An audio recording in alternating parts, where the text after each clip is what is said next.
여러분 안녕하세요. 모고모고입니다. 자, 今日は最近大人気のドラマ、シュルプの話をしてみたいと思います。最近完結したんですけど、このドラマが結構韓国で人気だったし、日本でも人気だったので、今日はそれを少しだけ紹介してみたいと思いますが、ドラマシュルプは TVN というところで2022年放送したとても最近のドラマなんです。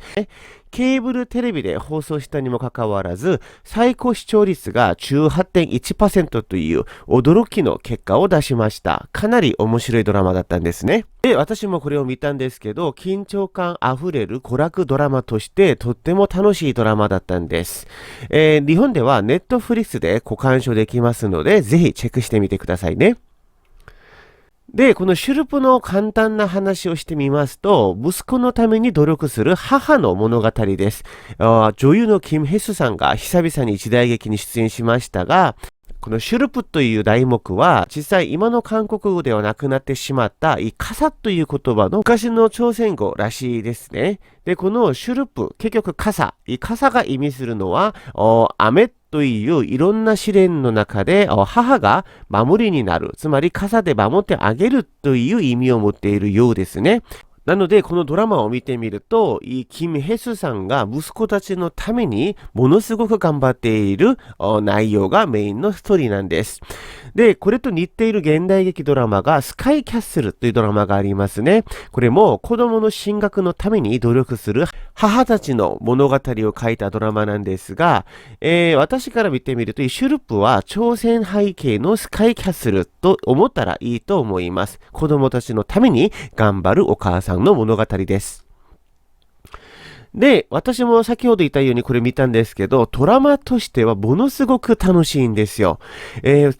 早く次が見たいという気持ちになるドラマなので、主役のキム・ヘスさんの演技力も、皆さん言うまでもないでしょう。なので、時間があったらぜひ見てみてくださいね。ただ、ここで皆さんが覚えてほしいのは、ドラマとしては名作なんですが、歴史物としては注意する必要がありますので、今日はそれを紹介してみたいと思います。じゃあ、一旦まず先ほど言ったように、シュルプというドラマは、朝鮮背景のスカイキャッスルと思ったらいいんですが、逆に言いますと、スカイキャッスルが朝鮮にあったらという考えから始まったドラマだと思います。つまり、ストーリーのために朝鮮的な面を結構諦めている部分があります。それを今日紹介してみたいと思います。じゃあ、一旦まず登場人物はすべて架空の人物です。100% オリジナルドラマなので、実際の歴史とは全く関係ないんですよ。架空の王妃、架空の王、架空の聖者、架空のデビなど、このドラマで登場する人物は、実際の歴史の記録には全くない人物ということを覚えてくださいね。で、このドラマのメインストーリーは、母が子供たちのために努力すると言ってましたが、一旦まず母が誇りだと思っていた後継者セザが疑問視するんです。それによって他の王子たちが後継者になるために争いをするんですね。じゃあこの時にこのキム・ヘスさん、つまり母が頑張るというストーリーなんですが、でもここでまず最初の疑問があります。メインストーリーから疑問なんですが、疑問視した聖者にはすでに息子がいたんです。じゃあこういった場合朝鮮はどうなるかといったら、朝鮮は儒教国家です。長男が承継するのが原則で、後継者が死んだものの息子もいたし、まだ王は若いです。いつ死ぬかわからない年齢ではないんです。こういった場合は、孫になる。つまり、後継者の息子が成長するまで待つのが基本です。実際の例を見てみると、21代の四女が息子を殺して、その孫、長女が王になったんですよね。このパターン考えたらわかりやすいと思います。つまり朝鮮では聖者が亡くなったといってその争いをしたことはないです。クーデターはありました。もう皆さんもわかると思いますが、第3代王、テジョン・イバンウォンが弟を殺して、で、やっぱり長男が次の王にならないといけないので、自分じゃなくて兄を王にして、次期王になりましたね。そして7代王、セジョンの場合も、甥を殺して王になりました。こういったクーデターはありました。ただ、後継者、聖者の争いは公式的には全くないんです。じゃあ、この王子の競争というのは、中国の秦のドラマを見てみたら、皆さんもわかると思いますが、これは秦の制度ですよね。秦という国は能力で皇太子を選んだらしくて、実際中国の秦を舞台にしているドラマを見てみたら、こういったストーリー多いですよね。もちろんドラマ的にもとても楽しいんですが、これは秦の物語で、朝鮮にはないということを覚えてくださいね。で、その後、これも面白かったんですが、家臣たちが聖者の廃を申し出る。聖者が亡くなる前に、ちょっと病気にかかったのをみんなの前で見せる場面がありましたが、一旦この時はまだ死んではないんです。で、これを見た家臣たちが、後継者の調子が悪いので、家臣たちがですね、聖者の廃を王様に申し出るという場面がありましたが、これは朝鮮の歴史を少しの勉強した人はとってもびっくりする話ですよね。一旦まず結果から言ってみますと、こういった話をした家臣はみんな死刑です。そしてそれだけじゃなくて家族、貴族まで滅されます。つまりこれは反逆に近い行動だったんです。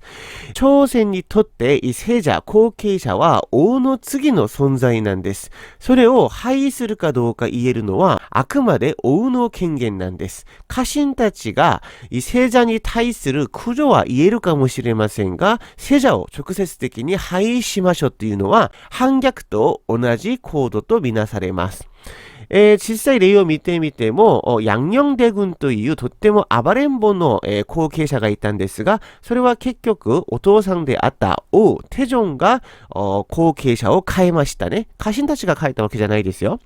で、その後21代の四女、サドセジャという狂っている後継者がいたんだけど、これは結局家臣たちが殺したんじゃなくて、四女が自分の手で殺しましたね。これはあくまで王の権限です。家臣たちが口で出すものではありません。これも覚えてくださいね。おそらくドラマでは、ドラマの緊張感のために挑戦的な史実を諦めたと思います。で、これもびっくりした場面だったんですが、息子たちのためにあちこち、走り回る王妃を見てて、側室の息子が恥知らずって言って、後ろから悪口を言って、で、それを、この正室の息子がこれを聞いて、お言葉に気をつけろという場面がありますが、これはもちろん親と子供の関係で見てみたら当然なことですが、これとっても驚きの場面ですが、ありえないんですよ、皆さん。実際、側室の息子と王妃の息子の間ではかなりの壁があって、そもそも正室の息子は軍と言って、王妃の息子は手軍と言いますよね。で、この手軍は明らかに王族です。ただこの軍は準王族です。半分だけ王の血が混ざっているという意味なんですよ。なので、一般の人から見てみたら二人はロイヤルファミリーなんですが、その中でこの帝軍と軍は大手企業と中小企業ぐらいの違いがあるんです。こうやって、つまり王妃の悪口を言ったのが本当であり、でそれを実際その王妃の息子が聞いた場合は、この側室の息子は言うまでもなく反乱の罪で死刑されます。これはちょっとドラマのために、ちょっとこの側室の息子を悪役に見せるために入れた演出かもしれませんが、実際だったらこれは死刑です。で、そのついでなんですけれども、この主役だったキム・ヘスさんが演じたこの性質が、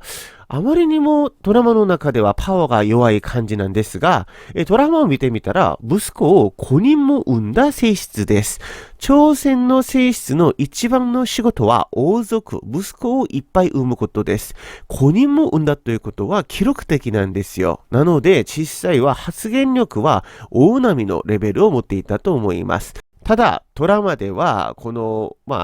主役が苦労している場面で、視聴者たちを楽しませるために、王妃の発言力が弱い感じで描かれてますけど、実際これもありえないんです。そしてその流れでドラマを見てみたら、側室たちがこの性質に対して歯向かう場面とかありますが、これも死刑です。これも絶対ありえないことなので、これも覚えてくださいね。で、ドラマの始まりに、この帝軍たちにちゃんとした教育を受けてないという場面がありますが、その理由としては、この帝軍たちが教育をきちんと受けてしまうと、今、長男、つまり聖者の脅威になるのでというセリフがありましたが、実際これもないということで、皆さんが思っている以上、朝鮮の聖者という立場はとても強いんです。政治的な立場が弱くても、ルール的に聖者は王の次に並ぶ権力者なので、自分の兄弟たちが勉強しただけで、自分の立場が危なくなるということは全くなかったんです。実際聖者が毒殺される場合もあるかもしれませんが、聖者が元気である以上、いくら弟などに優秀な人がいたとしても、この聖者は変わりません。実際の例例えますと、四三軍を下ろして中一代王になった中正の場合も、ある程度王としての活躍ができたのが、簡略な教育は受けているからだと思います。もちろん、側室の息子君はこういった教育は受けてなかったようです。で、その後、これも気になりましたが、王のお母さんであるテビが、いセジャビン、つまり自分の孫の嫁にあたりますね。いセジャビンを廃する計画も立てるんですが、理由としては、このテビがちょっと悪役なんですけれども、政治の立場のために、こういった計画をするんですよね。で、ドラマを見てみるとわかると思いますが、このセジャビンは、旦那が亡くなった以外は何の全く罪は犯してないんですよ。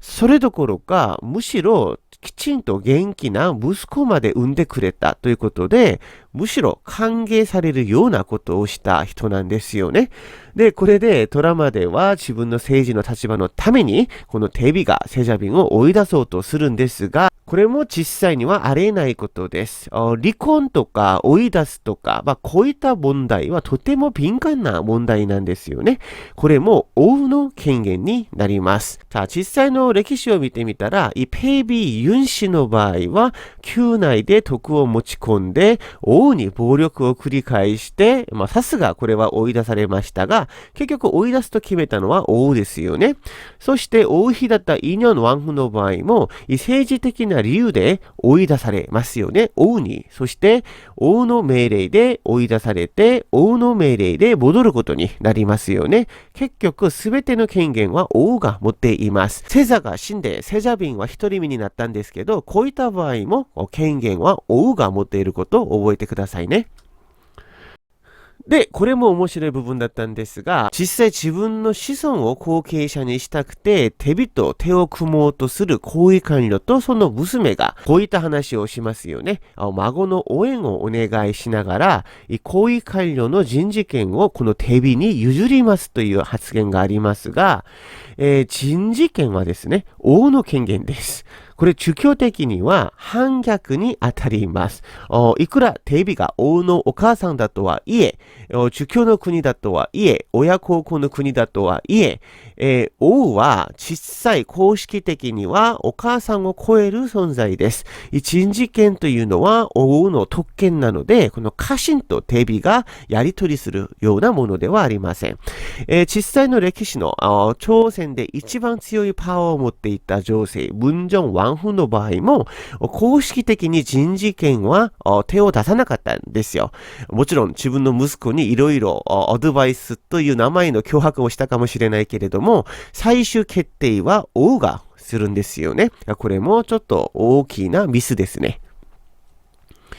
で、それ以外には、感染病に対する家臣たちの態度がちょっとおかしかったんですが、ドラマの最初に民間で感染病が流行るという場面があって、その会議で感染病の患者さんを諦めて感染の拡散を止めましょうという意見を話し合う場面があったんですけど、皆さん、朝鮮という国は儒教の国で、儒教の価値観によりますと、国家の根本は民です。朝鮮で一番尊敬されるという王、四大王の世宗の時代に、もうこれはすでにルールとして決めました。国家の根本は民だと言って、これを朝鮮の官僚になる試験の基本問題にしろという命令を下して、これはすべて試験を受ける貴族たちは頭の中に基本知識として入れているんです。民を守らないといけないということですよね。もちろん実際も民をいじめた貴族多いんですが、基本的には教育的にはそういったことなんですよ。それ以外にも細かいところが気になりますが、このドラマの主役、王妃が自分自身を呼ぶときに、본궁と言いますが、これは実際韓国の国語辞典にもない言葉で、もともとだったら親첩と自分自身を言うべきなんですよね。こういった表現もちょっと間違っていると思います。それと、ドラマの中で、王様が寝ている寝室の名前が大和殿になってますけど、実際の朝鮮を背景にするんだったら、高麗殿が正しいんですよね。実際このドラマを撮影した場所もこの高麗殿って書いてるらしいんですが、このドラマではそれもわざわざ変えて大和殿って入れていました。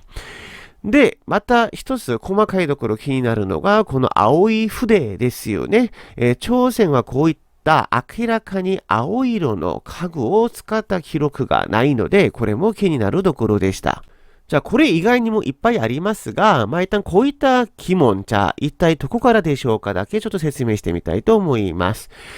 一旦まず先の話に戻りまして、このドラマ自体のメインストーリーは真の制度を持ってきているんです。王子様の争いというのはあくまで真の制度で朝鮮にはないストーリーだったんですね。で、最近韓国でいろいろ問題になっているのが中国のスポンサーということなんですけれども、皆さんもご存知のドラマ、チョリン・ワンフ、そして韓国で大騒ぎになって結局放送が中断されたドラマ、朝鮮熊市というドラマがありますが、このドラマは中国のスポンサーだったので、結構ドラマの中で中国中心の歴史観を語っていたので、韓国でかなり非難されましたね。で、このドラマシュルプは、この両方のドラマと同じ制作会社が作ったらしいです。なので、もちろん中国の影響力が強かったんですね。じゃあ、なので、朝鮮の背景を知っていますが、その内容はほとんど真です。じゃあ、先ほどの話に戻しまして、孫の応援をお願いして、大妃に人事権を譲る場面があったんじゃないんですが、これは、朝鮮ではありえないんですが、真ならできるらしいです。真の制度を朝鮮に、持ってきてドラマで描いたことになりますよね。で、それ以外にも、先ほど言った、王妃が自分を言っている表現、본궁という表現も真の呼び方で、この青い筆も実際真の筆で、この大和殿という名前も真の名称らしいですよね。全体的に真という、背景が入っています。じゃあ簡単に私からまとめますと、シュルプは朝鮮背景の真のお話ということでまとめたらいいと思います。で、もちろん韓国はこれを注目しています。韓国の中でも中国の文化侵略として考えておりまして、YouTube でもシュルプは危ない。で、新聞記事などでも中国に食われるなど、韓国の中で批判の声も高まっている状況なんですよね。じゃあ、それが事実かどうかは置いといて、一旦ドラマとしては、これかなり名作なんですよ。とっても面白いです。なので、朝鮮ドラマが好きな方、そして中国のドラマが好きな方には、これ以上の作品はないと思いますので、時間があるときはぜひご覧ください。しかし、この中にあるほとんどの場面は、朝鮮よりは真に近いということも覚えてくださいね。今日はリクエストがあったので、シュルプの話をしてみました。じゃあ今日も聞いてくれて진짜 고마워요。여러분、안녕。